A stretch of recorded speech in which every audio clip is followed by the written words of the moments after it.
Kita ke sorotan berikutnya, Saudara. Ketua Umum Partai Golkar Erlangga Hartarto meminta jatah minimal 5 kursi menteri kepada Prabowo Gibran karena kontribusi Golkar di Pilpres. Dalam sambutannya di acara Golkar di Bali, Saudara, Erlangga Hartarto menyinggung kontribusi partainya untuk kemenangan Prabowo Gibran. Karena itu, Erlangga meminta jatah kursi menteri minimal 5 untuk Golkar pada pemerintahan Prabowo Gibran. Saya sampaikan ke Pak Prabowo, kontribusi Golkar ke Pak Prabowo, karena kita 15 dari 58%, maka kita kontribusi 25%, Pak Bu. Jadi kalau 25%, kalau bagi-bagi ya banyak-banyak sedikit boleh lah. Kalau yang kita sebut 5 itu minimalis. Tapi kalau dihitung proporsinya 25%, room masih banyak. Untuk membahas pernyataan Erlangga mengenai jatah 5 kursi menteri Golkar di Kabinet Capres Prabowo Subianto sudah bergabung bersama kami Wakil Ketua Umum Partai Golkar Ahmad Doli Kurnia dan pengamat politik Unpad Kunto Adi Wibowo. Selamat petang Bang Doli, Mas Kunto. Petang, Assalamualaikum warahmatullahi wabarakatuh. Waalaikumsalam warahmatullahi wabarakatuh. Bang Doli, jadi bagaimana tadi yang disampaikan Erlangga Hartarto minta jatah 5 kursi menteri untuk Golkar? Bagaimana sih ini? Apakah ini serius atau hanya kelakar seorang ketua umum di depan kadernya, Bang Doli? Enggak, saya kira harus kita luruskan, ini bukan soal minta dan tidak minta ya. Nah, pertama kita harus memahami di dalam sistem presidensial yang kita gunakan di Indonesia ini untuk menyusun kabinet itu sepenuhnya kan hak prerogatifnya presiden ya. Nah, dalam hal ini mudah-mudahan kita tunggu sampai hari Rabu kelihatan kecenderungannya baik quick count maupun real count yang terpilih presiden itu Pak Prabowo.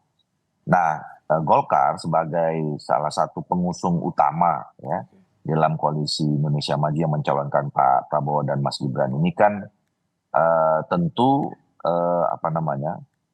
ikut terlibat nanti di dalam pembicaraan-pembicaraan itu. Nah, seperti biasa yang sudah kita alami dan kita kenal ya di dalam penyusunan kabinet itu kan itu nanti tentu memang betul sepenuhnya hak prerogatif presiden, tapi kan juga pasti akan memperhatikan ya aspirasi dari partai-partai politik yang memberikan dukungan atau yang mengusung calon presiden atau calon wakil presiden itu.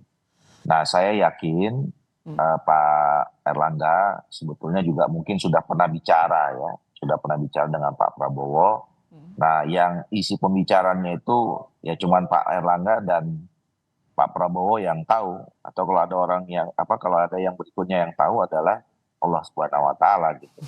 Nah, jadi saya kira apa yang disampaikan Pak Erlangga itu mungkin ya dugaan saya sudah pernah ada pembicaraan antara ketua umum kami Pak Erlangga dengan Pak Prabowo. Oke.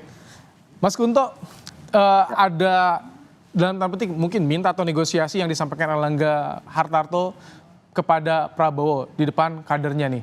Bagaimana Anda membacanya? Apakah ini memang karena daya tawar Golkar yang begitu kuat terhadap nomor 2 ini, atau juga ada pengaruh dari isu Jokowi yang akan bergabung nih ke Golkar, Mas Kunto? Iya, kalau menurut saya ada beberapa hal yang bisa kita ambil. Yang pertama adalah soal ya kemungkinan struktur atau komposisi kabinet menteri-menteri itu tidak jauh berbeda dengan kabinet di Indonesia Maju di periode keduanya Pak Jokowi gitu kan.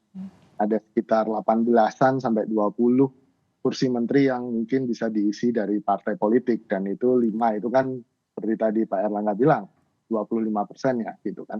Lalu kemudian yang kedua menurut saya ya kalau kita sandingkan dengan konteks politik yang sedang terjadi, bagaimana kemudian isu munaslup di Golkar, lalu kemudian isu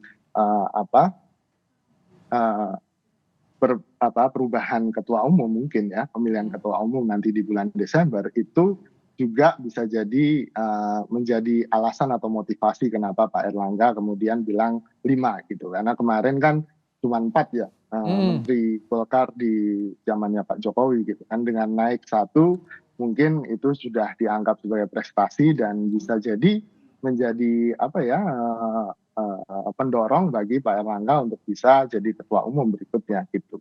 Jadi menurut saya memang ada beragam konteks ini Mas gitu kan. Konteks yang lain juga bisa diartikan bahwa Pak Erlangga ini sedang berusaha mengalihkan pembicaraan dari soal Ketua Umum Golkar ke jatah menteri di kabinetnya Pak Prabowo Gibran. Tapi kan kita tahu semua pasti akan masih menunggu tanggal 20 ini gitu kan. Dan sekali lagi saya setuju dengan Bang Doli, itu hak prerogatifnya presiden, sehingga ya kita tunggu saja nanti apakah benar bisa 5 kursi atau bahkan lebih, karena menurut saya Golkar pantas untuk dapat lebih. Oke.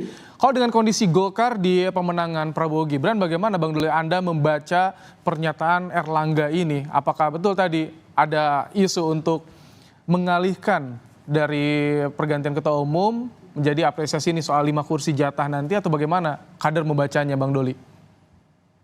Enggak, saya kira situasi kita di internal alhamdulillah baik-baik saja, normal-normal saja ya. Tentu semua kader berharap setelah kita lihat hasil pemilu, yang pertama Golkar mendapatkan perolehan kursi yang suara yang cukup signifikan ya. Tapi naik, kalau dari total suara sekarang diperkirakan naik sekitar 2-3% itu dari perolehan 2019, dan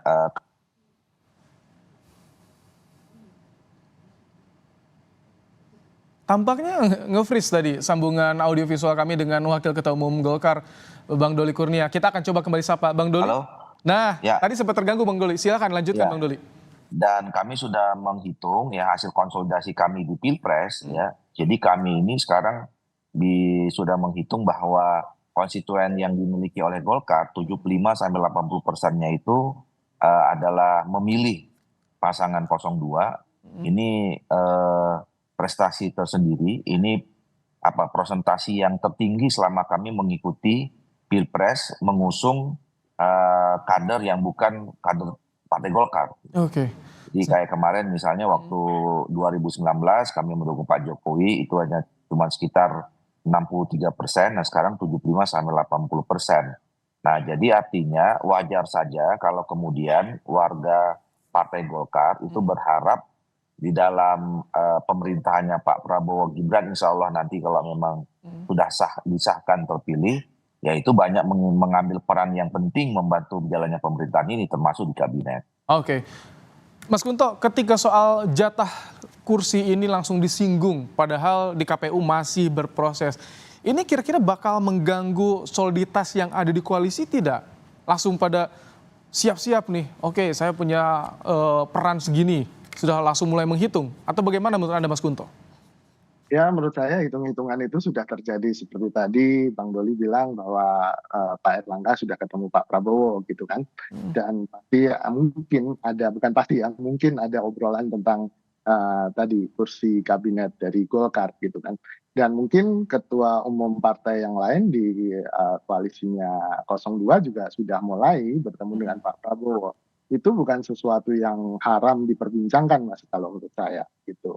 Dan menurut saya ini bagian dari transisi kekuasaan yang lebih smooth, yang demokratis gitu kan, sehingga sudah jauh-jauh hari direncanakan. Jadi menurut saya tidak ada hal yang kemudian menjadi sangat haram, kemudian dilarang, kemudian menjadi sesuatu yang memalukan. Kalau menurut saya itu bagian dari hitung-hitungan politik ya, seberapa kemudian kontribusi terhadap kemenangan dikonversi dalam bentuk kursi-kursi kabinet gitu kan, dan itu sangat wajar dalam politik. Tadi kalau soal menilai, bicara soal wajar Bang Doli, apakah termasuk juga karena Golkar yang pertama kali mencetuskan nama Gibran yang mendampingi Prabowo di Pilpres? Nah sebenarnya kan itu disampaikan kemarin secara internal ya. Saya juga tadi agak kaget kemudian diulang oleh Kompas TV. Padahal waktu itu kalau tidak salah Pak Erlangga bilang ini internal ya, off the record gitu. Nah jadi sebenarnya kemarin kan kita melaksanakan acara konsolidasi internal, Oke. ya, sambil silaturahim, buka puasa bersama, dan kemudian mengucapkan terima kasih sebetulnya DPP kepada jajaran DPD Partai Jadi kami juga Golkar, mengundang ya. Anda untuk klarifikasi ya Bang Doli ya? Kenapa? Ya, mengundang Bang Doli juga untuk klarifikasi, untuk meluruskan nih. Nggak perlu diklarifikasi. Oke, silakan. Maksudnya dijelaskan apa adanya aja bahwa Baik, kemarin silakan. maksudnya forum internal, ya, forum internal yang memang kita mau mengucapkan terima kasih atas prestasi yang selama ini kita sudah lakukan dan itu hasil kerja bersama semua jajaran kader gitu. Nah, wajar saja kalau kemudian ada pembicaraan post election, ya. Itu kan pembicaraan apa sebetulnya yang peran kita berikutnya setelah selesai pemilu. Gitu. Itu sebetulnya konteksnya kemarin. Baik, jadi masih dalam pembahasan, tentu ini akan melibatkan baik yang terpilihnya dan juga partai koalisinya. Kita akan tunggu bagaimana nanti formulasinya. Terima kasih Bang Doli dan juga Sama-sama. Mas Kunto. Terima kasih telah bergabung dalam program Kompas Petang sore hari ini.